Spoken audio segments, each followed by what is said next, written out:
ওয়ালাকুম ফিহা মা তাশতাহি আনফুসুকুম ওয়ালাকুম ফিহা মা তাদউন। ওই জান্নাতের মধ্যে বসে যা কল্পনা করবে সঙ্গে সঙ্গে তার সামনে সেটা হাজির হয়ে যাবে। ওই জায়গায় আল্লাহ নিজে হবেন মেজবান, আপনারা হবেন মেহমান। খাবারের অভাব নাই। দুনিয়াতে খাবার সামনে থাকলেও তো অনেক সময় খাওয়া যায় না।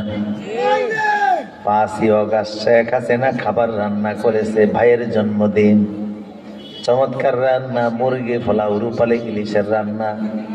কিন্তু সেনাপ্রধান বেলা 11টার দিকে গিয়ে বলল খাবার খাওয়া যাবে না। কয় কেন? কয় খানা দূরের কথা, আর মাত্র 45 মিনিট। তাড়াতাড়ি হেলিকপ্টারে উইটা দেশ সাইরা চলে গেছে। কিছুক্ষণ পরে ছেলেরা গিয়ে খাবার খায়। রান্না করলো কে আর খায় কে? রিস্কের ফয়সালা জমিনে হয় না, রিস্কের ফয়সালা হয় আসমানে। আল্লাহু আকবার। আফিস সামাই রিজকুকুম, জমিনে রিজকের ফয়সালা হয় না, রিজকের ফয়সালা হয় আসমানে।